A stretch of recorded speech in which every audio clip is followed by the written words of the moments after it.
स्वागत है आप सभी का आपके अपने यूट्यूब चैनल इंग्लिश शानियत पर, जहां पर आज हम डिस्कस करने वाले हैं चार्ल्स लैम और मैरी लैम के द्वारा कोलैबोरेट किया गया एक बहुत ही फेमस, बहुत ही इम्पॉर्टेंट आप कह सकते हैं वर्क, जिसका नाम है टेल्स फ्रॉम शेक्सपियर। जिसमें जो 20 कुल प्लेस थे शेक्सपियर के, उसको चिल्ड्रन के लिए लिखा गया था। जो मैरी लैम है उन्होंने सारी कॉमेडीज़ को अपने लैंग्वेज में लिखी थी।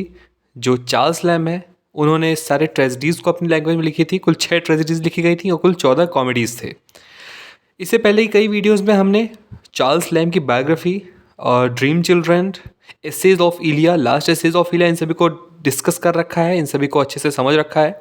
आपको वो सारी वीडियोस प्लेलिस्ट में मिल जाएंगी चार्ल्स लैम के सेक्शन में। तो चलिए बिना किसी देरी के आज का अपना टॉपिक शुरू करते हैं। दोस्तों स्टार्ट करते हैं। Tales from Shakespeare is an English children's book written by the siblings Charles and Mary Lamb in 1807, intended for the use of young persons while retaining as much as Shakespearean language as possible। यानी कि जो tales from Shakespeare है ये एक English children's book है, बच्चों के लिए जो लिखी जाती है वो बुक है, बच्चों के पढ़ने वाली, जो कि सिबलिंग्स के द्वारा लिखी गई थी, यानी कि भाई और बहन के द्वारा लिखी गई थी, जिनके नेम्स थे चार्ल्स एंड मैरी लैम। यानी चार्ल्स ने वो मैरी लैम के द्वारा 1807 में इसको लिखी गई थी। इंटेंटेड यानी कि किस इंटेंट से लिखी गई थी, क्या सोच कर लिखा गया था? For the use of young persons, young persons यानी कि छोटे बच्चे, ठीक है। While retaining as much as Shakespearean language as possible, यानी कि जितना भी शेक्सपियरियन लैंग्वेज पॉसिबल था बच्चों को समझने लायक, उतने शेक्सपियरियन लैंग्वेज को फॉलो करके बाकी अपने लैंग्वेज में इसको चार्ल्स लैम और मैरी लैम ने लिखा था। आगे बढ़ते हैं। आगे लिखा हुआ है Mary Lamb was responsible for the retelling the comedies and Charles the tragedies. यानी कि जो मैरी लैम है उन्होंने क्या बताया था, रिटेल किया था, क्या फिर से बताया था? कॉमेडीज़ को, यानी जितनी कॉमेडीज़ वो सब मैरी लैम ने लिखा था। एंड चार्ल्स द ट्रेजेडीज, और जो चार्ल्स लैम है उन्होंने सारी ट्रेजेडीज लिखी थी, ठीक है। They omitted the more complex historical tales, उन्होंने बहुत ही कॉम्प्लेक्स जो हिस्टोरिकल टेल्स हैं, हिस्टोरिकल टेल्स यानी जो विलियम शेक्सपियर के द्वारा लिखी गई हिस्ट्री प्ले हैं, हिस्टोरिकल प्लेज हैं, वो बहुत ही कॉम्प्लेक्स थे, तो उसको नहीं लिखा क्योंकि बच्चों को शायद वो समझने में बहुत मुश्किल होती। इंक्लूडिंग ऑल रोमन प्लेज, और भी जो उसमें रोमन प्लेज थे उसको इन्होंने नहीं लिखा क्योंकि रोमन प्लेज भी थोड़े से कॉम्प्लेक्स थे। And modified those they chose to retell in a manner sensitive to the needs of young children, ठीक है, of young children.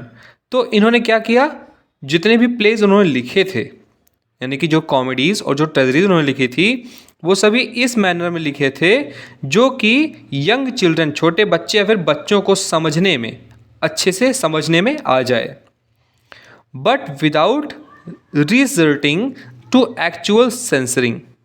However, subplots and sexual references were removed. They wrote the preface together. जो भी चीज़ें उसमें थी सब कुछ as it is लिखी गई थी, सिर्फ जो शेक्सपियरियन लैंग्वेज है उसको थोड़ा बहुत जितने बच्चे समझ सकते थे उतना लिखा गया। और एक चीज़ यानी कि जो सब प्लॉट्स थे और सेक्सुअल रेफरेंसेस थे, जहाँ पर ये सेक्सुअल वगैरह चीज़ें की थी, उसमें जो वल्गर चीज़ें थी उसको ओमिट कर दिया गया था, हटा दिया गया था, क्योंकि ये बच्चों के लिए लिखी जा रही थी। और जो उसका प्रीफेस था वो भी उन दोनों ने साथ में मिलकर लिखा था, ठीक है। तो इससे आपके बहुत सारे क्वेश्चंस तैयार हो सकते हैं अगर आप कॉम्पिटिटिव एग्जाम की तैयारी कर रहे हैं तो। जैसे सबसे पहला क्वेश्चन आपका ये हो सकता है कि लिखा किसने था टेल्स फ्रॉम शेक्सपियर? तो चार्ल्स लैम और मैरी लैम। कब लिखा था, कब पब्लिश कराया था? 1807 में। उसके साथ साथ कितने प्लेज लिखे गए थे? कुल 20 प्लेज। कौन कौन से? 6 ट्रेजेडीज़ थे और 14 कॉमेडीज़ थीं। और 14 कॉमेडीज़ को किसने लिखा था, उसको डिटेल किया था, फिर से बताया था, तो मैरी लैम ने। ट्रेजेडीज़ को किसने लिखा था, फिर से बताया था, चार्ल्स लैम ने, ठीक है। तो ये सारी चीज़ें तो अब जान लेते हैं कौन कौन से प्लेज हैं इनके अंडर। दोस्तों बात करें कि कौन कौन से टेल्स हैं जो कि टेल्स फ्रॉम शेक्सपियर में लिखी गई हैं। टेल्स यानी कि कहानियाँ, जो शेक्सपियर की कहानियाँ हैं वो कौन कौन सी कहानियाँ हैं जिसको मैरी लैम और चार्ल्स लैम ने लिखा है। तो पहला है द टेम्पेस्ट। टेम्पेस्ट एक कॉमेडी प्ले है जिसको मैरी लैम ने लिखा है। मिडसमर नाइट्स ड्रीम, इसको भी मैरी लैम ने लिखा है। आगे बढ़ते हैं। अगला है the winter's tale, much ado about nothing, as you like it, two gentlemen of Verona. ये सभी मैरी लैम ने लिखा है क्योंकि ये कॉमेडी प्ले में गिने जाते हैं, ठीक है। अगला है the merchant of Venice, Cymbeline, King Lear और मैकबेथ। ये ट्रेजिक प्ले हैं, तो इसको चार्ल्स लैम ने लिखा है क्योंकि चार्ल्स लैम ने कुल 6 ट्रेजिक प्लेस को रिटेल किया था, बताया था।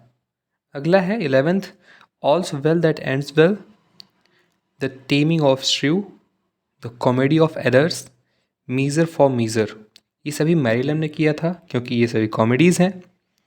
अगले कुछ हैं जैसे कि ट्वेल्थ नाइट, टीमन्स ऑफ एथेंस, ये एक ट्रेजिक प्ले है तो चार्ल्स लैम ने। रोमियो और जूलियट, ये भी ट्रेजिक प्ले है तो इसको भी चार्ल्स लैम ने। और हैमलेट, प्रिंस ऑफ डेनमार्क, ये भी चार्ल्स लैम ने क्योंकि ये ट्रेजिक प्ले हैं, ठीक है। और ओथेलो को भी चार्ल्स लैम ने किया था क्योंकि ये ट्रेजिक प्ले है। और पेरिसलेस, प्रिंस ऑफ टायर, ये मैरी लैम ने किया था। तो ये थे वो वर्क्स जिसको मैरी लैम और चार्ल्स लैम ने अपने कोलैबोरेशन में रिटेल किया था, बताया था। आशा करता हूँ कि आज की वीडियो की आपको अच्छे से समझ में आई होगी। वीडियो अच्छी लगे तो वीडियो को लाइक कर दें, चैनल को सब्सक्राइब कर दें जिससे आने वाली कोई भी वीडियो आप मिस ना करें। मिलते हैं अगली वीडियो में, तब तक के लिए अपना ख्याल रखिए। धन्यवाद।